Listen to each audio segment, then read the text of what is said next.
disse exatamente isto. Não, eu ensino-te o caminho, mas não quer dizer que eu te vá dar a mão e vá caminhar contigo. Não. Eu digo como é o caminho, onde estão as pedras, mas tu tens de seguir pelos teus próprios passos. Eu chamo de guru. Ele não gosta muito, mas pá. Então, guru. Vamos ver, para provar então o Le Sonai, tá? Um Rare Red Blend, tá? De Merlot e Cabernet Sauvignon. Vamos a isto? Vamos lá. Vamos então degustar, salve seja, o Paulo Dorte. Vamos me degustar. A partir de hoje... É um blend. O Paulo Dorte é um blend.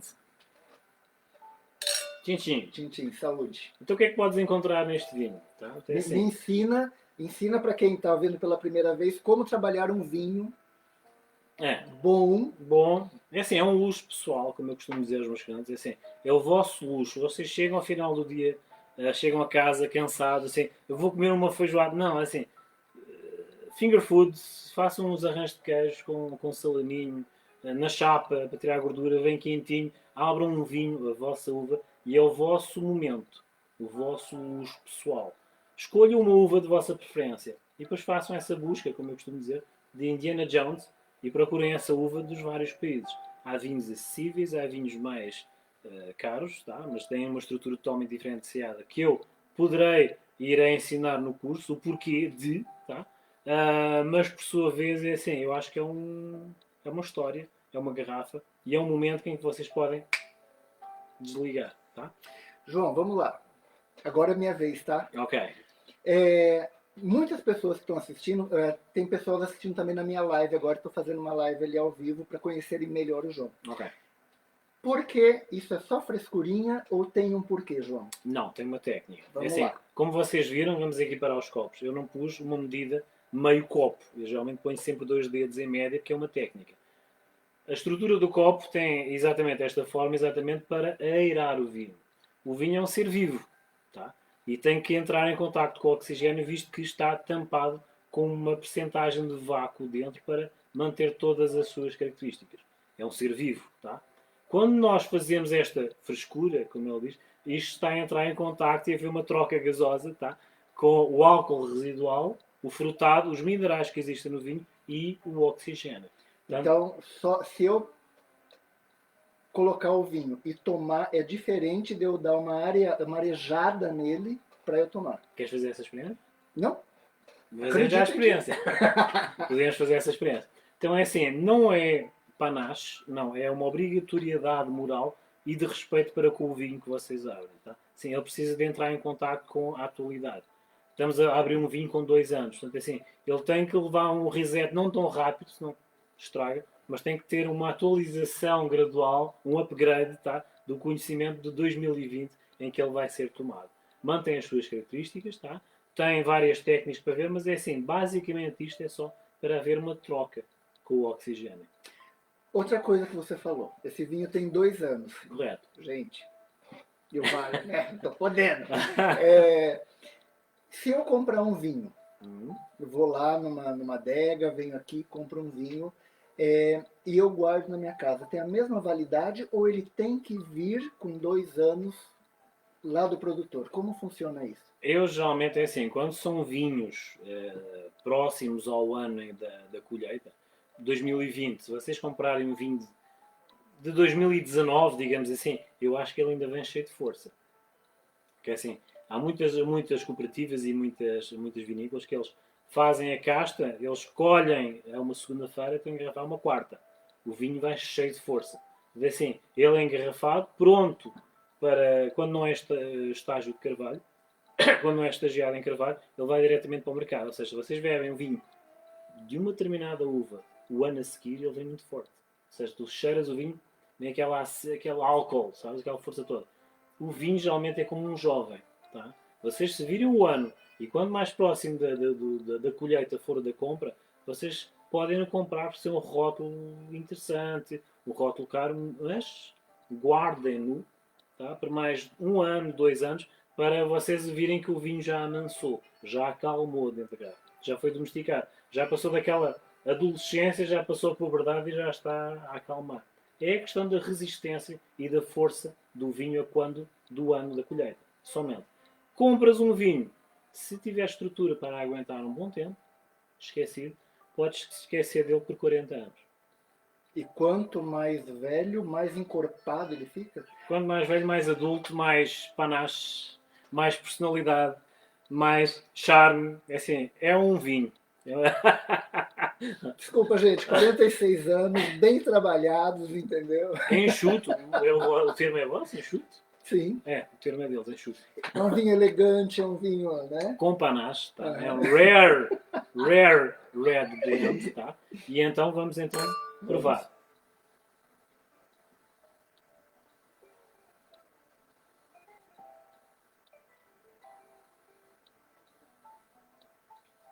Gosto, hein?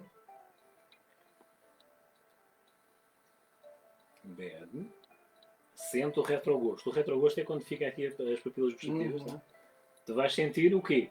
Tenta-te recordar a casca de uma maçã verde, ou a casca de uma maçã, quando tu trincas, fica aquele ácido residual da casca, correto? Especiarias. Sentes uma especiariazinha. Eu quando digo especiaria é assim aquele pozinho da pimenta branca, tá? Mas sentes frutas maduras, tá? E sentes um corpo que, se fosse somente Merlot, tu sentias aquela untuosidade de um tecido. Aqui não. Tu vês um lençol de linho. Assim é. A papila gustativa, assim, ela chega a formigar de Quero mais. quero mais. Então é assim. Lembras do início do teu discurso? Eu saí de Pirassununga porque eu sou ganancioso de querer mais. E aí você segura ela um pouco na boca, assim, ela vai tomando volume. Nossa, é todo eu esse vinho. Vamos chamar o Jean. Jean, vamos provar? Vou tirar um copo de cima. Jean é o meu grilo falante. Talking Cricket. Deixa eu explicar para vocês o que é o grilo falante. O grilo falante é aquele que salva o Pinóquio, que salva o personagem na hora que ele mais precisa. Então o Jean, ele sempre, nos momentos assim, ele está próximo para dar uma ajuda com tecnologia, com a opinião dele, para auxiliar. Então, grilo falante não Já, é próximo. pejorativo. Aparece aqui, nada disso.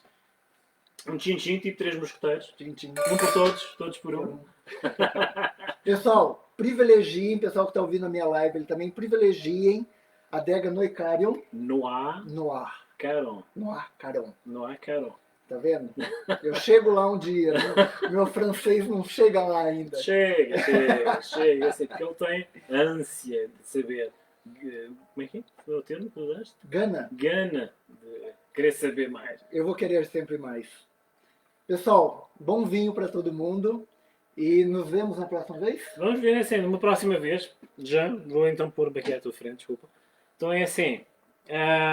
Assim sendo, foi mais um episódio de Uvas e Personalidades, tá? Com esta personalidade que enche o nosso espaço, sempre encheu com esta energia positiva, tá?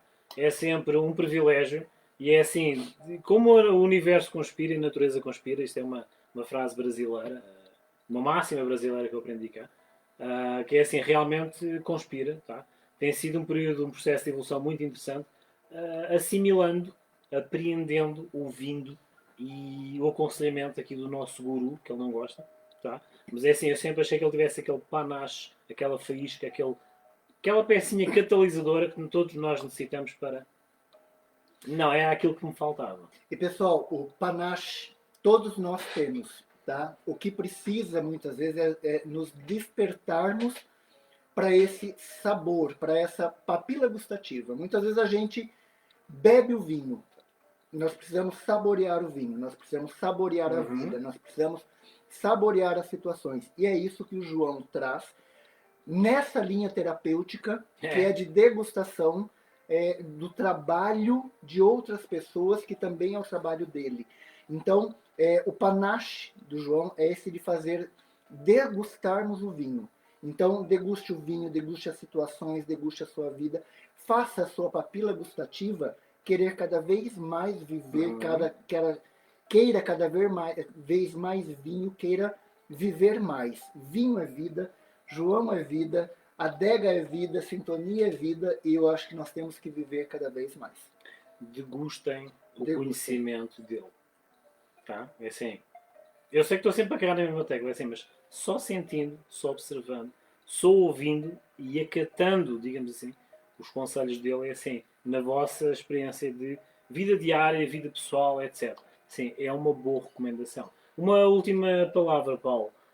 Queres repetir os teus contatos, os teus lives, de repente os teus horários? Quando é que vai ser e como é que costumam ser? Toda quarta-feira, às 20 horas, horário de Brasília, porque hoje eu tenho alunos e clientes do Brasil inteiro, tenho de Portugal também, tenho no Canadá, tenho em Paris. Vais ter nos Estados Unidos, vais ter em Inglaterra, vais ter no Catar, estou a ver ali. Oxalá. Oxalá. Então, sempre é horário de Brasília, às 20 horas, toda quarta-feira. Sempre tem alguma informação lá no Instagram. Qualquer dúvida, entre em contato com o Jean. Paulo Dorta, @Paulo Dorta Sintonia. Sigam a gente lá que tem sempre mais informação para vocês. Então é assim, agradeço-vos a companhia, agradeço por terem-nos acompanhado. Sigam-nos também. A gratidão é minha. A ele, sigam-nos a nós, que esta entrevista vai passar para o nosso canal do YouTube do Noah Caron Adega. Noah Caron Adega, e vou postar também no Face, tá? Quero agradecer às pessoas que estão a ver, palminhas também, e agradeço a todos. E é assim, foi mais um episódio de Uvas e Personalidades com este monstro de filosofia quântica que nós consideramos. Não, é só rasteirinho. Monstro da filosofia quântica que sempre nos preencheu o espaço e nós aconselhamos e recomendamos sempre. Assim sendo, obrigado por terem visto, tá? Sigam-nos no YouTube e até um próximo episódio com mais uma Ouvir Personalidade. Desta vez, despeço-me. Obrigado.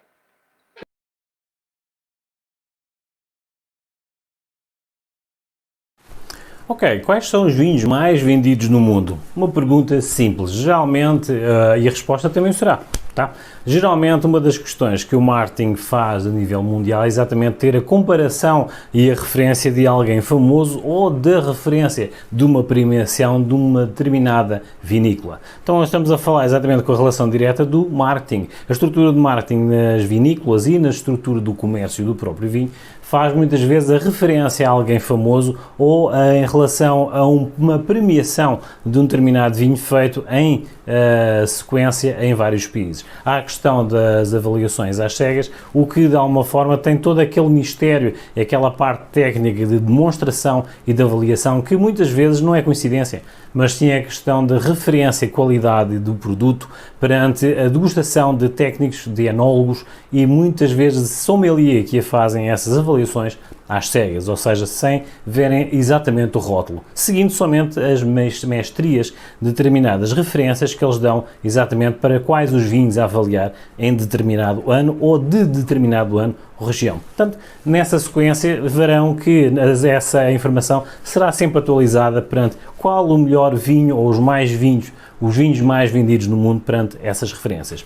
Tem amigos ou algum amigo com dúvidas sobre estas questões, inscrevam-se lá no meu canal e vejam estas e outras situações para quebrar tabus sobre o mundo do vinho. Venham daí.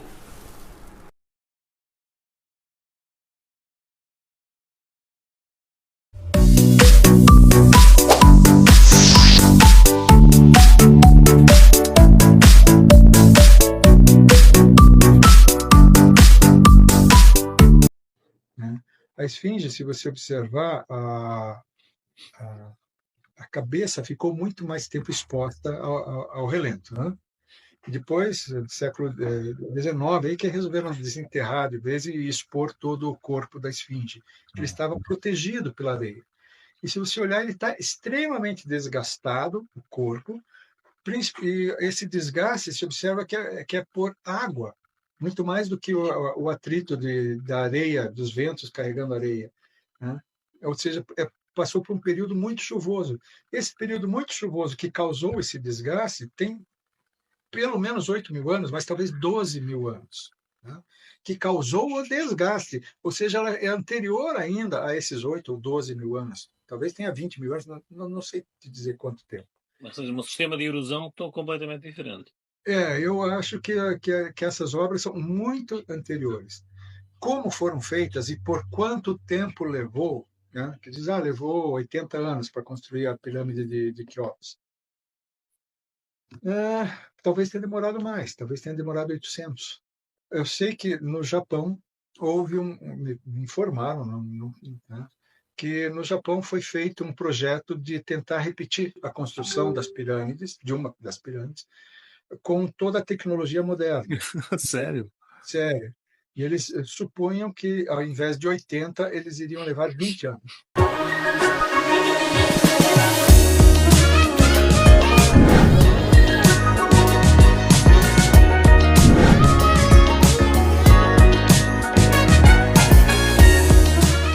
Que vamos ter o privilégio de estar de segunda a sexta, tá, com os inéditos no sábado, com reprise no domingo, na TV Cidade. Ou seja, com o streaming de parceria já com a Infinity, estamos a falar de que diretamente para o Rio de Janeiro e toda a região metropolitana do Rio de Janeiro, estamos através da Infinity e TV Cidade do Rio de Janeiro para o mundo inteiro. Estamos a falar então de segunda a sexta, com o inédito ao fim de semana, e os nossos agradecimentos para o CEO da TV Cidade, o Rodrigo Lucas, para que nos tenha dado este espaço, essa confiança, para nós divulgarmos este nosso diferencial de falar bem do que há de melhor aqui no Brasil, lá para fora. Então os nossos agradecimentos e acompanhem lá, Uvas e Personalidades na TV Cidade, do Rio de Janeiro para o mundo. Acompanhem lá.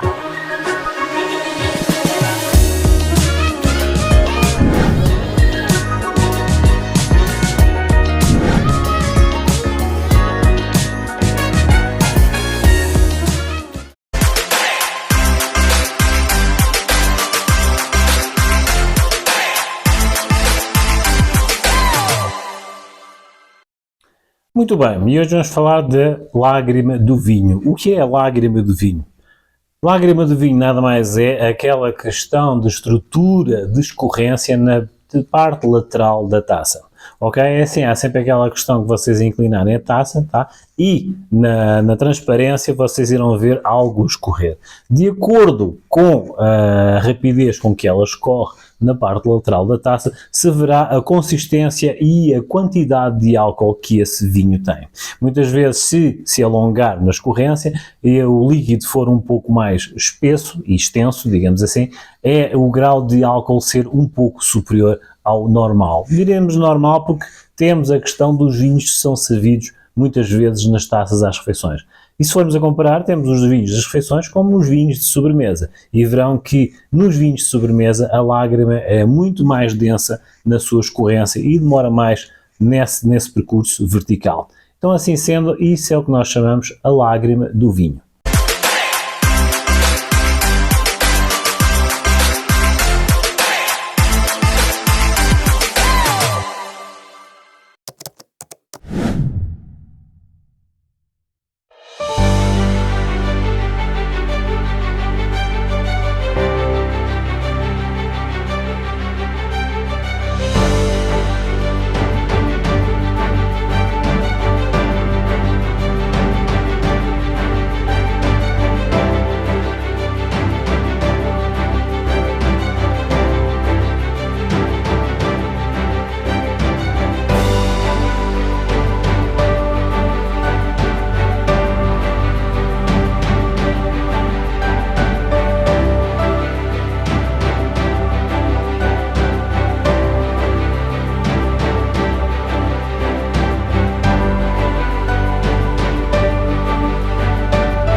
Media をお知らください。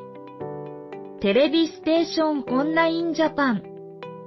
そして私たちのちゃん一重引用船るの。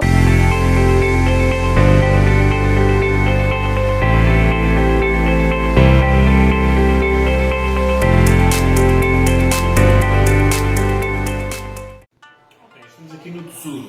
Tsuru, restaurante japonês em Guaratuba. Nesse sentido, vamos falar do vinho do Japão. Vamos falar da uva ou casta Koshu. Koshu, existente no Japão, na região de Yamanashi, do supérior do Fuji, já é existente há milénios.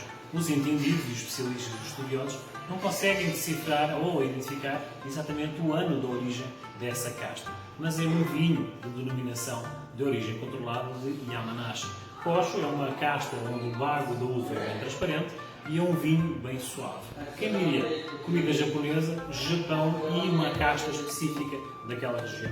Estas e outras histórias no YouTube, Uvas e Personalidades, onde vocês veem que algo atemporal pode ser também contemporâneo. Não percam então, sigam as minhas redes sociais, YouTube e Uvas e Personalidades. Até uma próxima.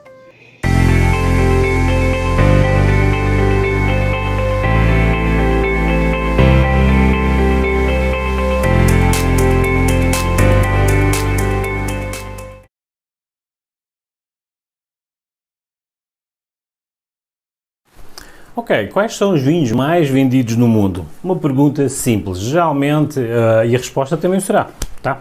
Geralmente uma das questões que o marketing faz a nível mundial é exatamente ter a comparação e a referência de alguém famoso ou da referência de uma premiação de uma determinada vinícola. Então nós estamos a falar exatamente com a relação direta do marketing. A estrutura de marketing nas vinícolas e na estrutura do comércio do próprio vinho faz muitas vezes a referência a alguém famoso ou em relação a uma premiação de um determinado vinho feito em sequência em vários países. Há a questão das avaliações às cegas, o que de alguma forma tem todo aquele mistério, aquela parte técnica de demonstração e de avaliação que muitas vezes não é coincidência, mas sim a questão de referência e qualidade do produto perante a degustação de técnicos, de enólogos e muitas vezes de sommelier que fazem essas avaliações às cegas, ou seja, sem verem exatamente o rótulo, seguindo somente as mestrias de determinadas referências que eles dão exatamente para quais os vinhos a avaliar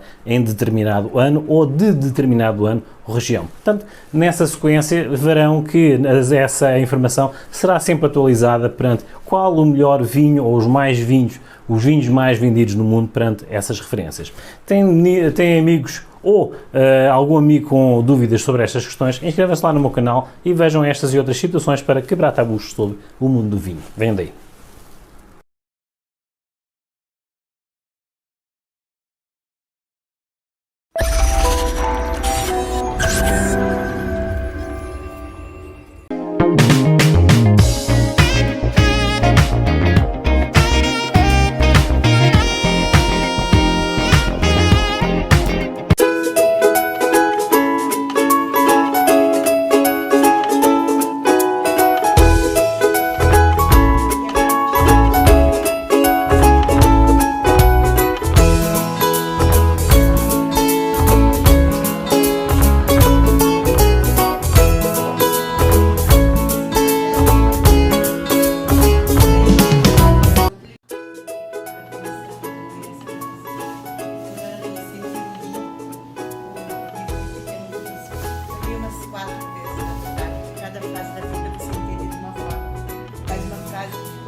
Eu quero me responsabilizar, cativar, para se inscreverem na leitura e virem participar conosco.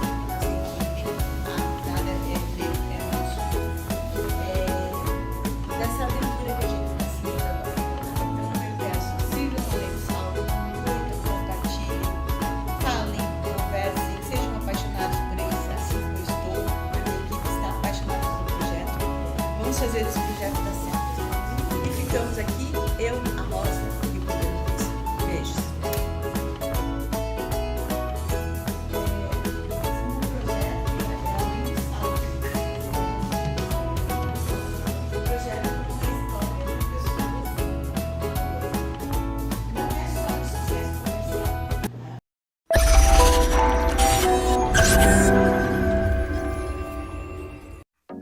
No Gasto na Rapa, de Uvas e Personalidades, dia 28 de agosto, teremos então um evento de degustação lá no 7th Avenue, lá no edifício onde está o espaço Aconteça. Iremos ter essa degustação, vamos falar de harmonizações, um pequeno mini curso devidamente harmonizado com o nosso prato de bacalhau à Brás. O bacalhau, o nobre e fiel amigo português. Então é assim, pequenas explicações. Há uma harmonização que é sugerida, sendo um bacalhau peixe, tá? É uma proteína e a confecção vai, de alguma forma, ter uma estrutura não tão gordurosa, tá? É bem leve. A estrutura fibrosa de bacalhau aconselha um casamento perfeito com 3 sugestões que eu vou dar aqui. Estamos a falar de vinhos frutados, os brancos ou os verdes, tá? Então a sugestão que eu vou dar para vocês que estarão lá presentes no pequeno evento de harmonização, ou vinho verde, tá? Ou um vinho tinto de vossa escolha, harmonizado e frutado de acordo com a estrutura da proteína. Irei propor um Merlot ou um Carmener, ou também a estrutura de um vinho alentejano. Se eu falarei das uvas que consistem o vinho alentejano, poderei falar de 3 ou 4, mas sendo a estrutura semelhante ao Carmener ou Merlot, estamos a falar de vinhos frutados que combinam muito bem com a proteína que se vai propor na degustação, tá? E nesse mini curso de explicação que irei dar sobre os pratos portugueses e as frutas concebidas no palato que os vinhos irão trazer nessa harmonização para vos apresentar. Então é assim, a nossa sugestão são vinhos frutados, tintos, tá? De Merlot, Carmener, de uvas que vocês conhecem, o vinho verde ou também o vinho branco, a Sauvignon Blanc que vocês tanto conhecem.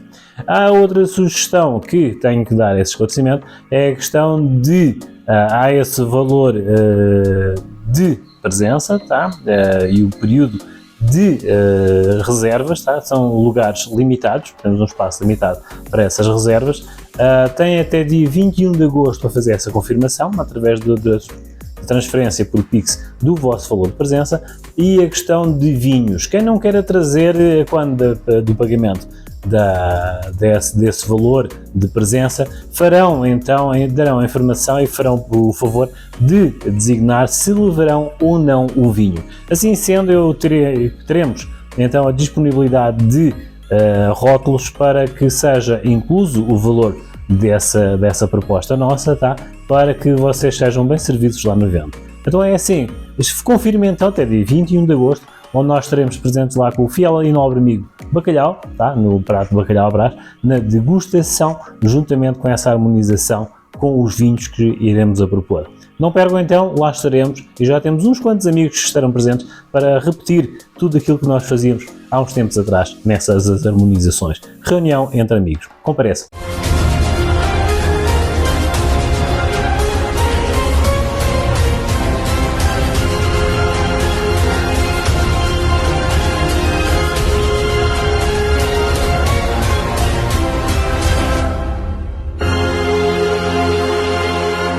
Meus queridos amigos, aqui é o Lucas de Amorim da Estação Online. Não perca, toda semana vai rolar cortes surpreendentes de bate-papo de empreendedorismo. Rolou agora com Moisés Anca e vem novo convidado aí, João Carlos Farrapa, com uvas e personalidades, falando um pouco sobre a tradição portuguesa e a comunicação no Brasil. Não perca, a Estação Online, segue lá.